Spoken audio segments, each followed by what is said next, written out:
Well, this morning on Media and Society, we take a look at how public perceptions are shaped by how the media presents topics and stories on GBV. How should we be saying it in order to make it have an impact?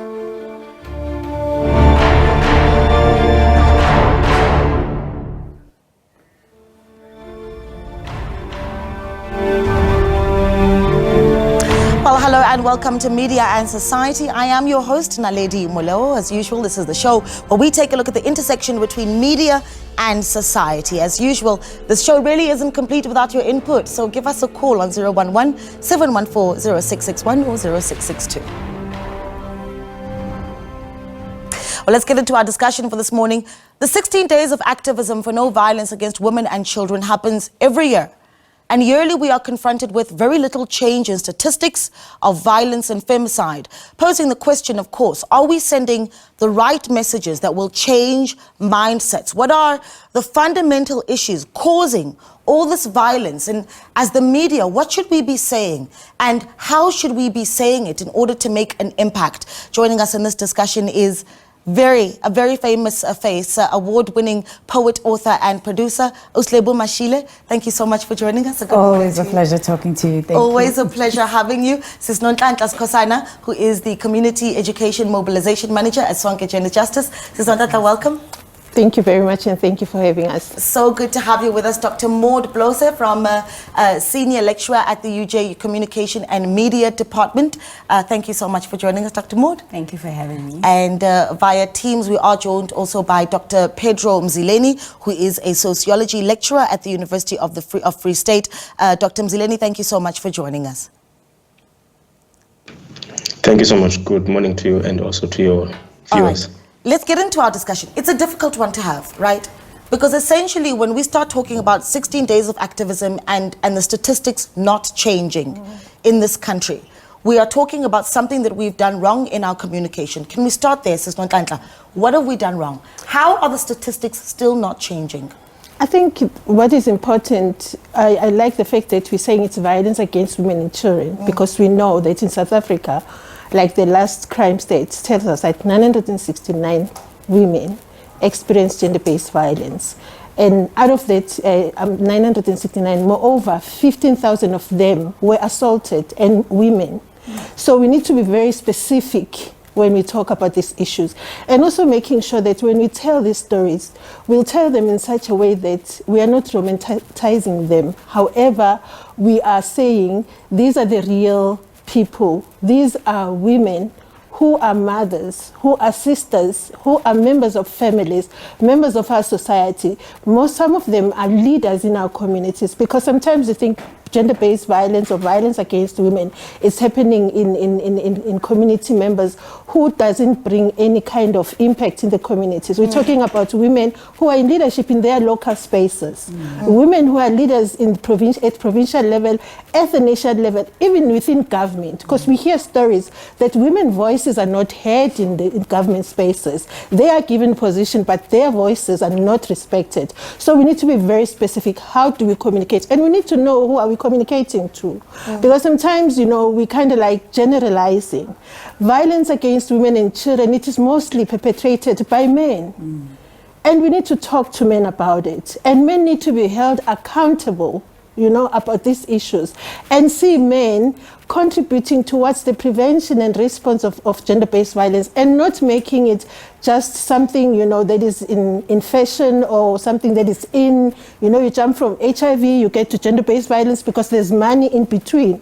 But we need commitment from men to make sure that gender-based violence is dealt with, to make sure that a man will make a decision when they wake up in the morning and say, I, as a man, I'm not going to violate any form of women. And they need to respect the fact that women, we are not a homogeneous group. We are diverse. We've got lesbian women who needs to be respected, who are taken advantage of.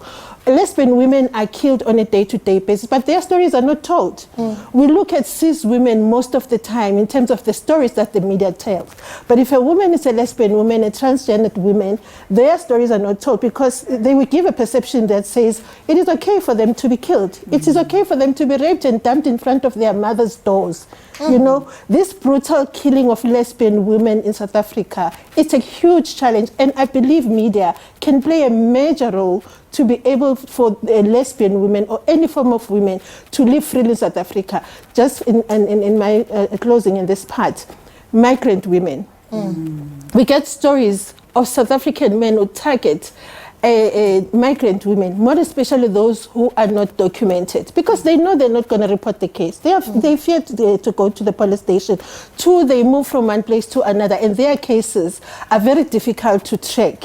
So they target them, they rape them. So we want to see change. We want to see men changing their behavior, taking responsibility. We know we've got men who are calling themselves allies of gender-based violence women, but we need to see change. Sis Nonhlanhla, I'm going to stay with you a little bit. Can you give me the stats? Where are we right now? Because a few years ago, we were looking at ugly stats where a woman was being raped every 3 minutes in South Africa. Where are we now? It's still the same, but then we have an increase in terms of we're looking, the state says with children, it has decreased. However, if 29 children are killed in South Africa in a period of 3 months, 29 children are killed, and you know how brutal these killings are. They rape them, kill them, dump them somewhere in the bushes. And these are innocent children. And unfortunately, most of these children are killed by people that they know, people that they trusted, friends of their fathers. When men fight against each other, they say to each other, I'm going to do something to you that you'll never forget. What do they mean? They mean they're going to get your child, your girl child, and rape them and kill them. But also they're not targeting only girl child. We have a huge number of young boys who are being molested by the people that they know.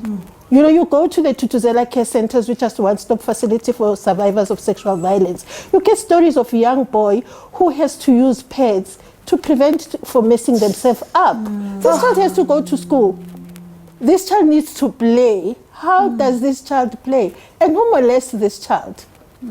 It's a man. Yeah. So we need to really call it as it is and hold men accountable. It's good enough that they can march with us. They can talk on TV with us, but we need behavior change. Yeah. You know, Dr. Maud, I want to come to you because there's a role that obviously media has to play. And Sis Nonhlanhla has talked about this, right? We have to talk about this, and it's ugly. Yes. The fact is, it's the ugly truth. Are we still dancing and skirting over the issue of gender-based violence as a public story in the country?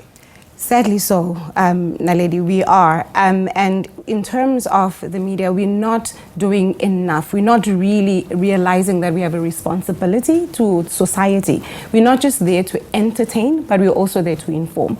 And in terms of the media's representation of violence, it tends to be one-sided, right? So we glorify those horrific images that we see of women because if it bleeds, it leads, right? That's the phrase that is used in the media. Yes. But now, if it bleeds, it leads, and then what? That's the problem. Whose voices are there? Whose voices are represented when it comes to violent stories? And also, I think, as much as I can put a blame out there in the media and disassociate myself, but as a lecturer and especially in the media and communications department, I need to also go back and ask myself, what am I teaching my students? Yeah. What is the content that is there? Is it relevant and does it speak to societal issues? Or am I just teaching content just for the sake of ticking boxes for the KPI? So I think it's also important that we as media practitioners and lecturers, we need to ask ourselves, what is it? Because we're teaching future journalists, right? And we helping shape them in terms of what really makes a story. Yeah. So the 5 W's and the H, we always have to go back to those and be like, what is the story? Why is this a story? And what impact is it going to take in society? So it's very important that, I mean, the media has such a crucial role to play, especially now where there's so many types of media, social media, where things actually trend. And it's said that, as Sis Nonhlanhla touched on it a little bit, you find that things that a video video of someone being killed, a woman being killed, or even a child being killed would be trending. For what? Is it for me to get those many number of likes? Why am I sharing that video? What is the purpose of me sharing that video? So apart from just the media, remember, those are just entities, but there's people behind those entities. There are people who are actually perpetuating those images. Yeah, I want to get to a point where we even talk about the voice that we use as the media, right? When we report of gender-based violence and how we actually speak of victim versus survivor, right? That's one thing. Versus even how we actually profile or don't profile the perpetrator, right? And the focus becoming the victim. I think that's an important point, because one thing's for sure, we all remember the name Uyinene Mrwetyana. Yes. Who raped her? Yes. Do we remember? No. But we remember the victim, right? So that says something about what we've done right and wrong. Oslebo, can we go to you and say, where did we miss the mark here in communicating gender-based violence? I think we are in a backlash to the last 10 years of this radical shift that kind of took place in public discourse, what they call fourth wave feminism, right? So if you look at Me Too, or even here in South Africa, total shutdown, we are nomzamo, men are trash, sue us all, the feminist responses to this radical shift in thinking around the positioning of women, not just, here, but globally, right? You think about just a couple of years ago during the pandemic, we were speaking about GBV as a parallel pandemic. It was a central issue when the world turned upside down. And now it's nowhere. So I think people, particularly perpetrators, particularly powerful perpetrators who work in this very industry, have figured out how to use the media as a tool to rebrand themselves, to reposition themselves, to silence narratives around their violence and the crimes that have been perpetrated, and to use this access that they have to rewrite their story in the eyes of the public and in the eyes of the people who pay them. And media is participating in that. And we are participating in that as viewers. And publicists are participating in that. Give me an example of that, Oslebo, please, because what you're saying is such a big thing. The media is participating in giving power to the perpetrator. Yes. Give me an example. Okay, I'll give you an example.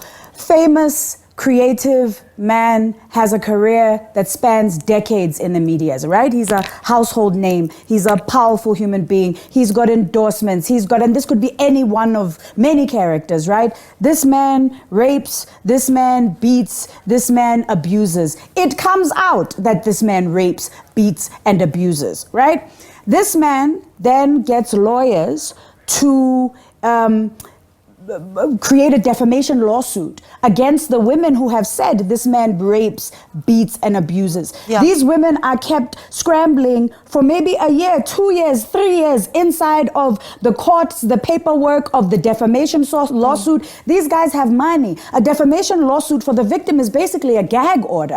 You can't speak while the legal proceedings are still in process, right? So while you are being gagged, this guy now is using his PR arsenal to reposition himself. And you can't talk about the case anymore. You can't talk about the beating, the raping, the abusing anymore. He's out there saying, I'm a father, I made a mistake, I wasn't breastfed, I'm broken, this is why I do these things. If he even admits to what he's done. Usually what he does, almost 99.999% of the time, they lie outright. I didn't do it. That's not what it is. Or he mitigates, he minimizes what he's done to the point where it looks like a shadow of what the actual crime was. It's a mistake. And it's a small thing. Oh, it's a small mistake. It was a misunderstanding. We had problems in our relationship. Oh, sometimes I struggle to read signals from women. Oh, I didn't beat her, but I did cheat. Oh, I didn't rape.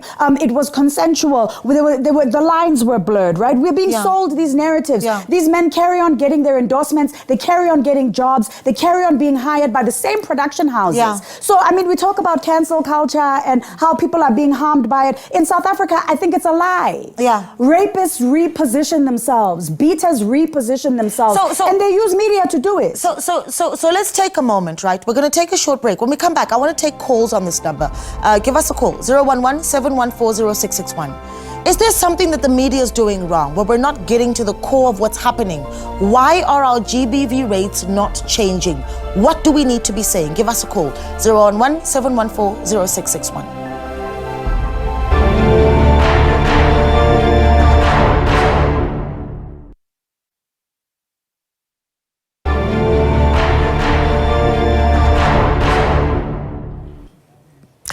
Well, you're still watching Media and Society, and of course we continue our discussion around gender-based violence in South Africa.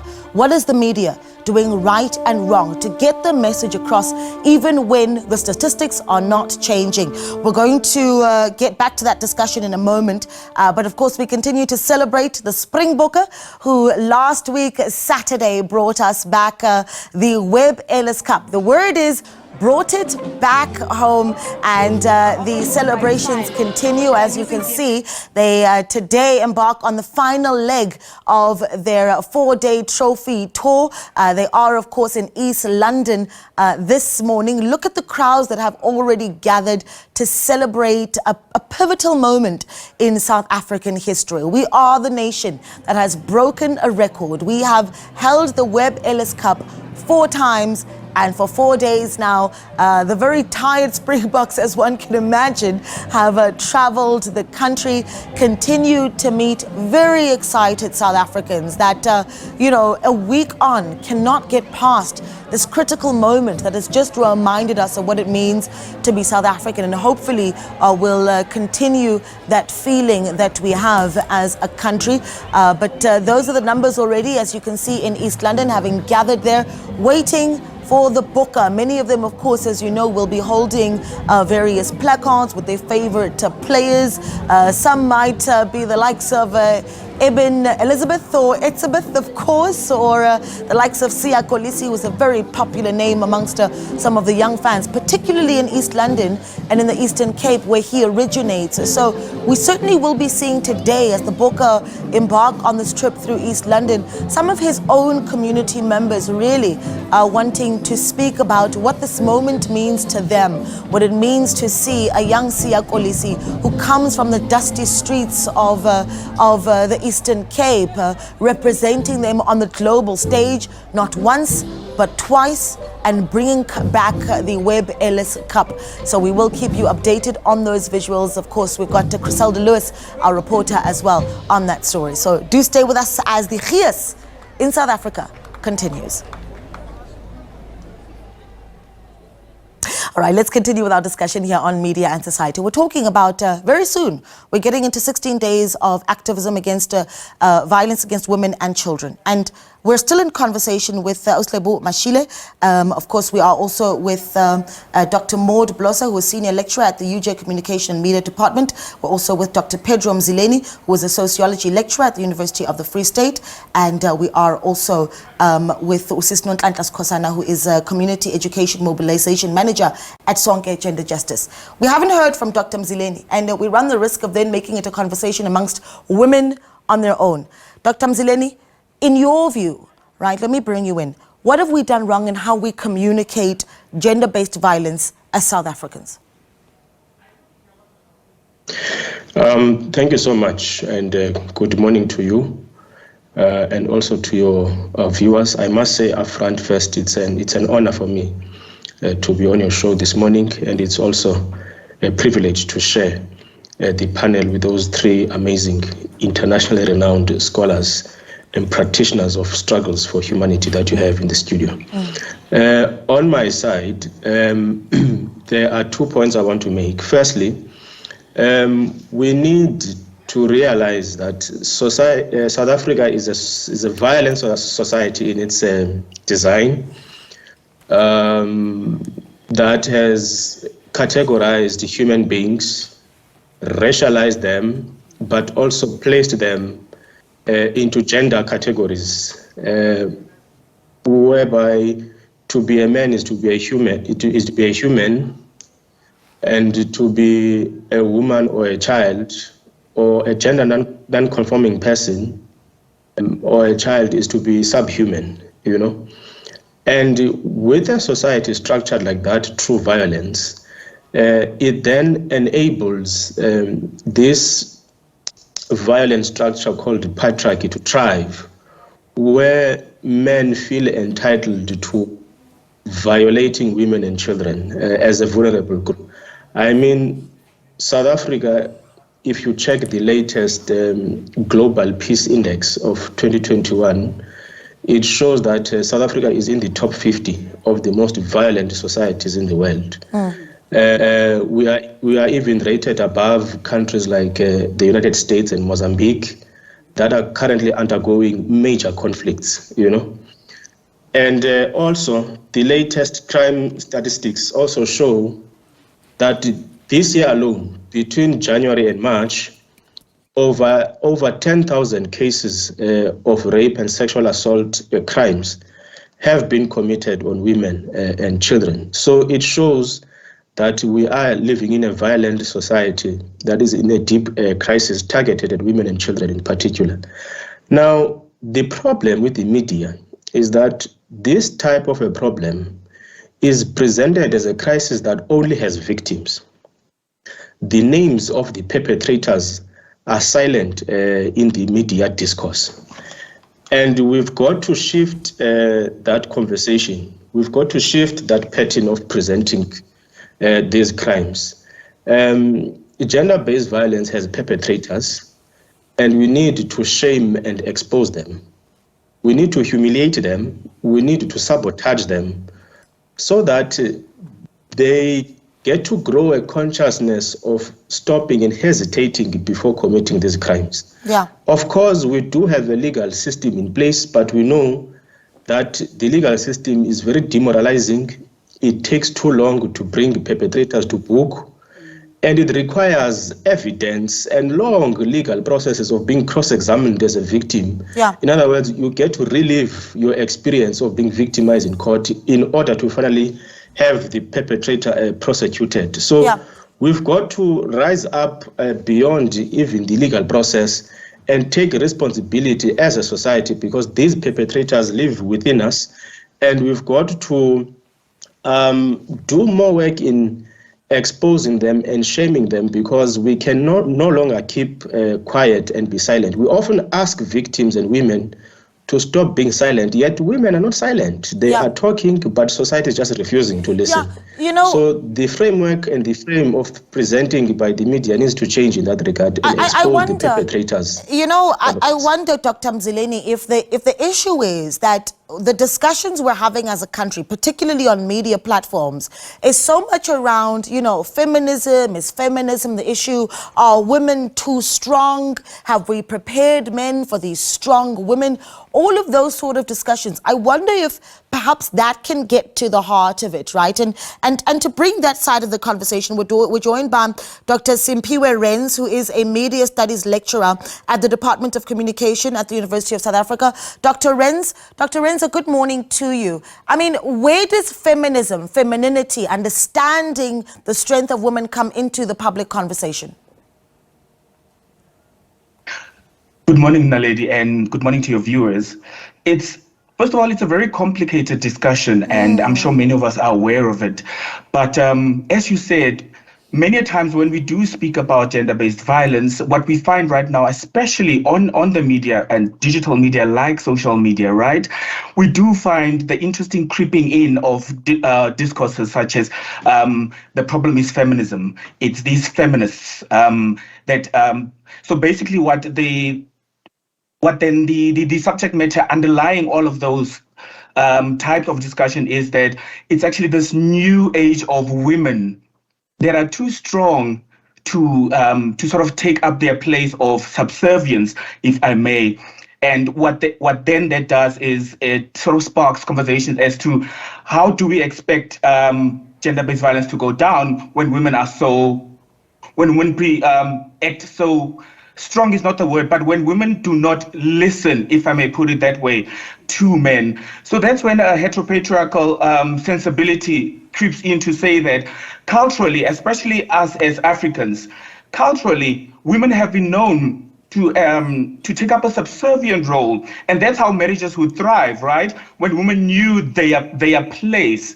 But now, with all these feminist waves and feminist ideologies and feminist women, the problem is women then need ways to be put in their place. And that's where sort of violent ideologies also come in, where how else will I have my women listen to me? So let me jump in. Let me jump in, Dr. Renz, right? Because you've talked about this, and what you've talked about is a very traditional viewing of women, right? And women wanting to break away from that, and then this idea of toxic masculinity wanting to break that back down.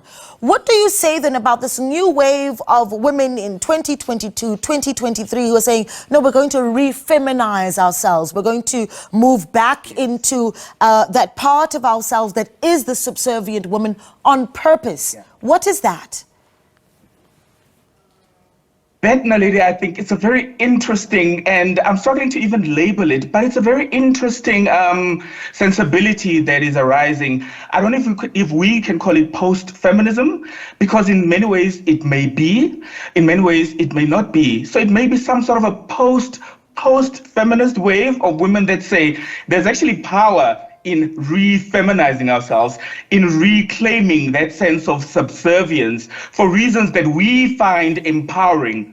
Reasons that may include, Naledi, a more peaceful gender relational situation in my homestead, in my community, There may also be a very interesting subversive type of power dynamic here where women say, I'm re-feminizing myself, I'm reclaiming that sense of subservience that the heteropatriarchal system perhaps thrives on, because I find power in there where I am sort of made to what's the word I'm looking for?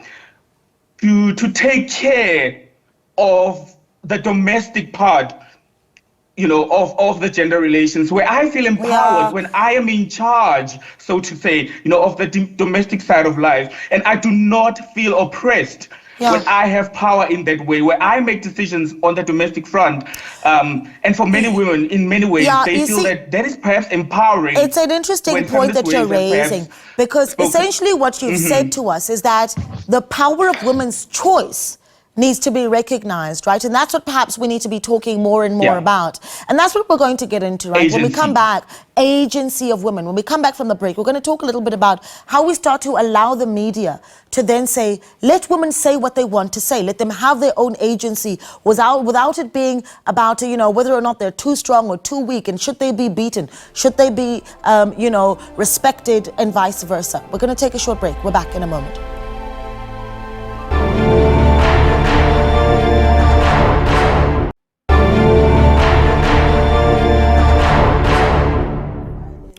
Well, you're still watching Media and Society, and of course we continue to bring you the qiyas and the celebrations as the Springboxing tour the country. We take you now to the Eastern Cape, where the preparations are already underway. Our reporter Lerato Fikisi on the ground. Lerato, talk to us about the numbers that are on the ground at the moment.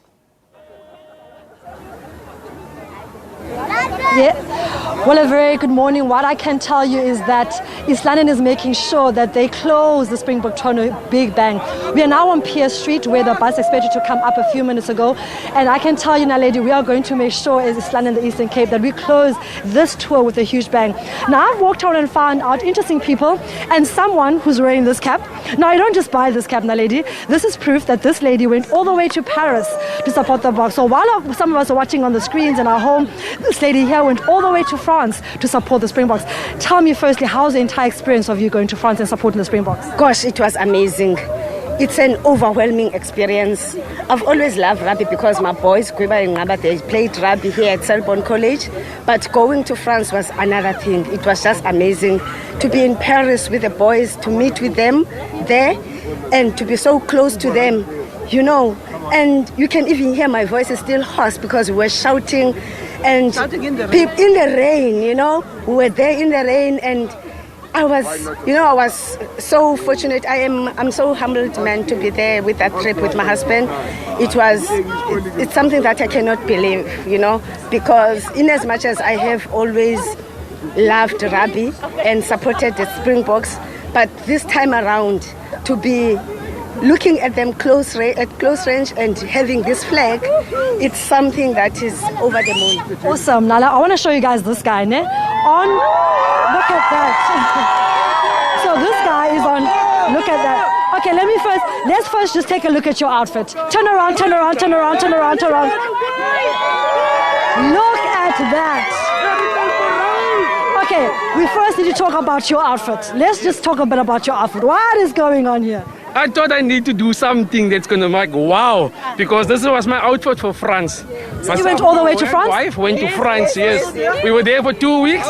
We watched the Ireland game, watched the Namibia-Tonga game, and South African-Tonga and Namibian-Uruguay game in France. The Ireland game was quite tough. How were you able to cope with the nerves of that game? Hey, it was nerve-wracking, hey? Especially with the Ireland fans. I mean, they dominated the crowd there, and I think that's what gave them the upper hand on that game. But the box stood out still. I see you've got a little Springbok here. You want to try to throw the ball on and see just how good your skills are. I think throw it at him and just see how your skills are. Another one. Another one. Another one. Awesome.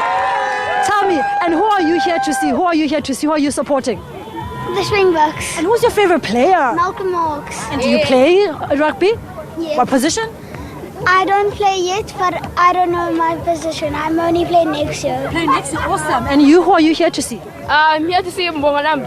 How do you like Malami so much? Well, he's like mainly he's what's it called? He's strong. Yes. His strength and he's dominative in the scrums. Okay, awesome. You're a girl, but you're here as well. You like rugby. Who are you supporting? Springboks. Okay, and why did you decide to come out and support the Springboks today? Why do you love them so much? I think they're the best team in the world. Okay, we've got a mini Fafi here. You Faf. Oh my, you are the cutest thing I've ever seen. Hello, turn around. The TV wants to see. What's your name? Fafi. You Fafi. Because I can tell the hair, definitely. Turn around. Oh, number 9. You love Faf. Why do you love Faf so much? Your favorite player? He plays my position and... Can you sing your Sia Kolisi song? Do you have a Sia Kolisi song? Sing it for us. Yeah. 1, 2, 3, go. Oh, Sia Kolisi. Oh, Sia Kolisi. You heard that man, a little young man sing a song saying, hey, Sia Kolisi. For now, let's go to Abongile, who's there with the box. Back to you, Abongile.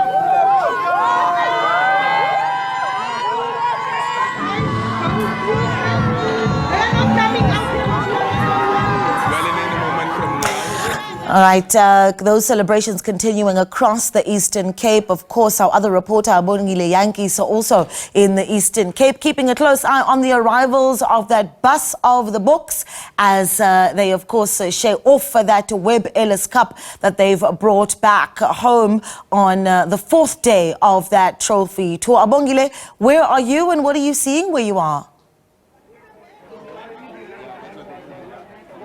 Well, we're just outside the East London Garden Court. As you can see, there's a heavy police presence here.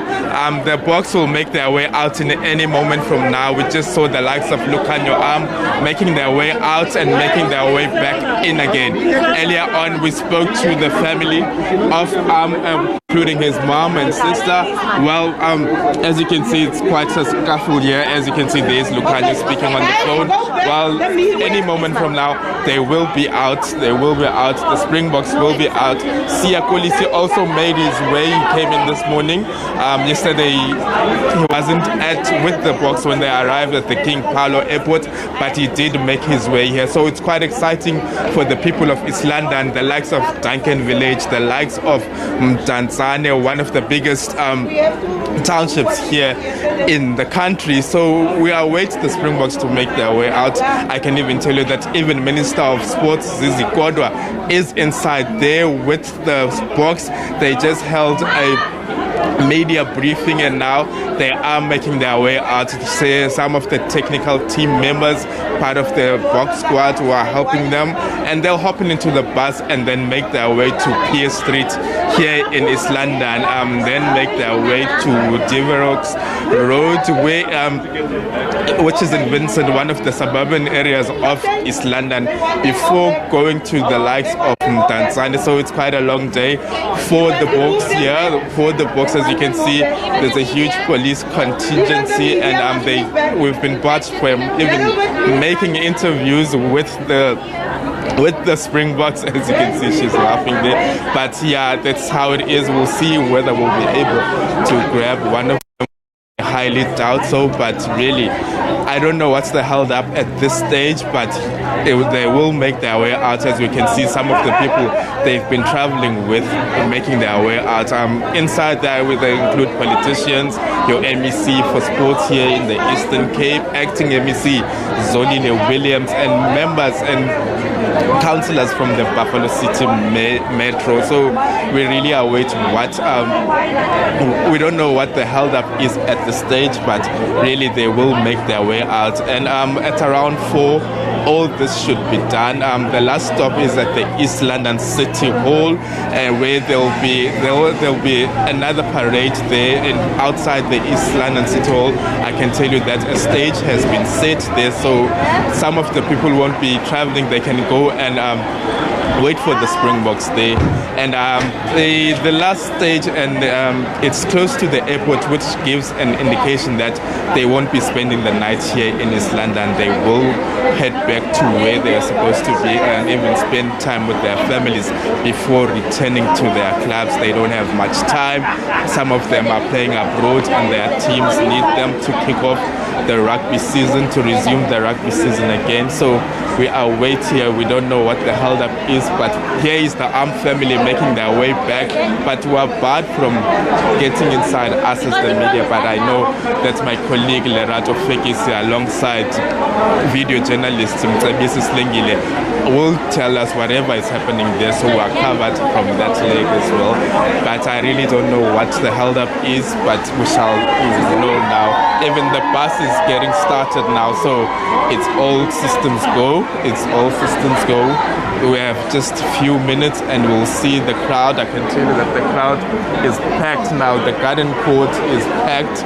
Even the parking bays are packed, even outside the garden court. So really the people of East London are excited to see the Boks. They've come out in their numbers. Even the weather is on our side, not too hot, not cold at all, just warm. So really we're really looking forward to seeing this Boks as they make their last leg of the trophy tour. So we really are waiting now. I don't know what's the held up, but we're really waiting.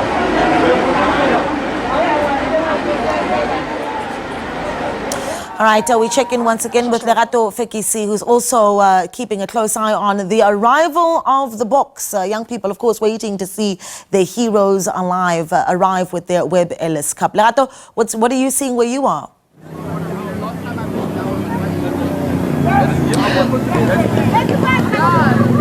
We're now in Pier Street, where the East London fans have painted the street green and gold, as you can see. If anything that this cup has done is just to unite people of all races. We've seen black people, white people, colored people, Chinese. East London literally coming to a standstill. We're now in Pier Street, where the bus is expected to come down here with the Webb Ellis Trophy to come and show these fans how excited they are. And like I said to you, both young and old have come out in their numbers to support. You also do know that obviously the Eastern Cape, especially East London, is the home of border rugby, and that's why you see so many border rugby players coming out here to support the Boks as well, because like I'm starting the border team, many of the young players here see themselves one day becoming Springboks, because and Siyakolisi and Mapimpi have become representation of what really is possible. We've seen colorful fans as well, people wearing uniform from correctional services, saying that they traveled all the way to France and they've been arrested because they love the Boks so much. So it is green and gold in the city of East London. Fans coming out in their numbers to support, and what they want to see above all is Siyakolisi. We saw when they arrived there at the hotel a few minutes ago, people literally went crazy. You understand why? Because yesterday, because of family commitment, he wasn't able to be there, but right now in East London he is here, and the fans went absolutely crazy. You can see in shot now people literally on the side of their street waiting for their turn to see their favorite. I've heard Elizabeth being shouted out loud as well. I've heard Siyakolisi, of course, Lucanio Am, Mapimpi also a favorite because of Homeboys, but also nice early on to speak to Jaden Hendrickster, who's actually from Breibach, which is a small informal settlement here next to East London, and saying that 4 years ago he was like other fans waiting in the pipelines, having a dream to play for the Springboks, and to be here now on a trophy tour 5 years later is really a dream come true. So saying that to all aspiring Springbok fans, anything is really possible. But as we are showing you right now, this is now Pier Street, and we're expecting the trophy to come past here any moment. People have been here as early as 7 a.m. because the route was publicized on Twitter platforms for people saying they will not move from here because they want to make sure they see the cup here with their own eyes for the first time, and excited to be in East London at this time. Young and old. I saw a young Faf saying that he's only 9 years old, but his favorite player is Faf. As you can see, fans standing on walls, wanting to make sure they don't miss this once-in-a-lifetime opportunity to be here, to experience for the second time East London Tour, because you realize also in 2019 the SABC and the Springboxing Tour did come to East London, but there's something different, man, this time. There's a certain vibe, a certain excitement, and people saying they will not miss this for anything. We spoke to also some rugby players here from our border team, and I must say really at the airport is really how touching it was to see the young players going up to players, side arching, asking for autograph. But that's now, let's go back to you guys in studio. All right, Lerato Fekisi there in the Eastern Cape. Thank you so much for continuing to bring us the celebrations as they take place across the country. We'll continue, of course, our conversation here on media and society, because even as the country celebrates who it is on the global stage, we are also the rape capital of the world. And we do also need to continue to do the work that we do as South Africans. And for that, we continue our conversation with poet, author and producer Lebo Mashile Nonhlanhla, who is the Community Education Mobilization Manager at Songe Gender Justice, Dr. Maud Blose, who is a Senior Lecturer at UJ Communication and Media Department, and also via Teams we're joined by Dr. Pedro Mzileni, Sociology Lecturer at the University of the Free State, and Dr. Simpiwe Renz, Media Studies Lecturer in the Department of Communication Science at the University of Johannesburg. A lot of our time is gone, but I think we've got a lot of work to do nonetheless, right? Can I start with you, Sis Nonhlanhla, and say, okay, from here onwards, right, we've got about 10 minutes left. What is it that you want to hear more of from the media? How do we angle ourselves better when we talk about gender-based violence to get the message across? Is it about, like I said earlier, mentioning more of the perpetrator than we do the victim? Do we need to use better words instead of saying victim, say survivor? What do we need to be doing? I think we need to listen to the person who has experienced the violence, which is mostly women and children. We need to listen to them, but also to the media. I've got one request. When you call and say, hey, Sonke, please organize a survivor of gender-based violence, we want them to speak. And then I ask you guys, have you have any psychosocial support system in that when you talk to this person, you would be able to carry the person through? Because this person, as they talk to you, they are reliving that kind of an experience. It's not just an interview, you know, and most of the time we don't get that. And then most of the time I say, I'm not going to do that. But also you need to understand the survivor-centered approach is very important. We can only give you the name when a person said to us, I want to tell my story. We cannot go out and source a survivor. It's wrong. We are violating that particular person. So those are the key things for me. But then in terms of the language, I think the media need to go to communities, you know, not just a desktop kind of research.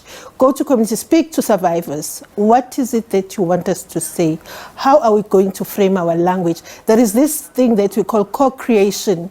You need to co-create the content with the people that you are talking about, and don't just talk about them. But the last one from my side, there was a program that was done by GIZ with the media companies that they must commit that they would deal with issues of sexual violence in the space of the media. But the signing of that commitment, the numbers were very low. We would see the commitment from the media side if that kind of a program and those commitments are signed. I'm calling upon all the media companies who haven't signed yet, and I'm saying, I'm promising if you want that content, I can give it to you. Can we talk about it, whether or not it's a priority? Can I give that to Dr. Bloss? Because is gender-based violence a priority in South Africa? No, it's not. It is not. And I'm sorry, but Naledi, I have to mention this. A basic example of what has just happened now, where we love the Bokke, they did us proud as a country, and yes, we need to see them live here and then everywhere. But then today's discussion is very, very important. And I honestly do not believe that it was good for us to insert the Bokkes. So what I'm trying to say is, in terms of media representation, it's a clear case where important topics such as gender-based violence are not giving the prominence that they deserve.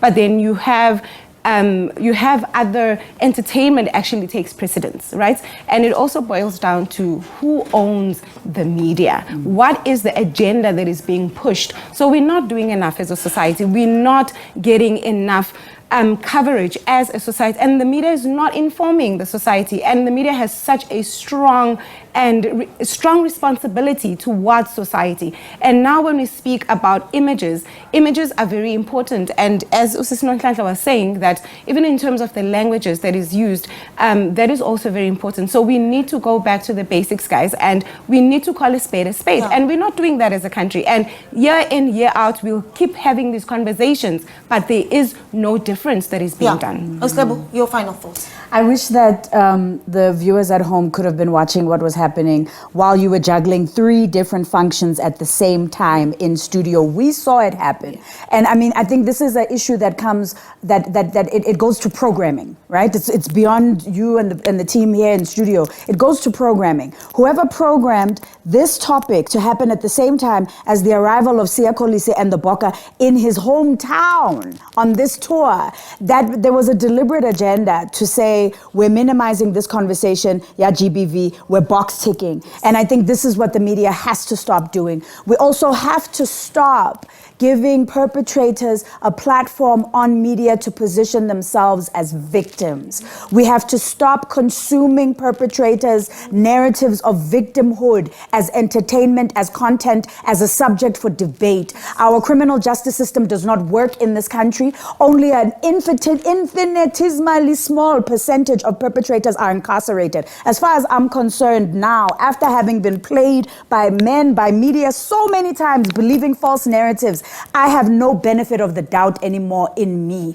If you are accused of rape, of abuse, as far as I'm concerned, until proven otherwise, you've done it. I don't want to see you on TV talking about yourself as a victim. The justice system doesn't work. We can't use them to decide whether you've done it. If a woman says you've done it, and we need to deal with you accordingly. It's been a tough discussion, and I really do appreciate your time. Thank you so much for we commend you. You're spending. incredible. Thank you so much for spending time with us. That's how we wrap up Media and Society. Thank you so much to all of our guests, and of course, we continue to bring you back some of those celebrations as they take place in the Eastern Cape, with the books arriving in their hometown.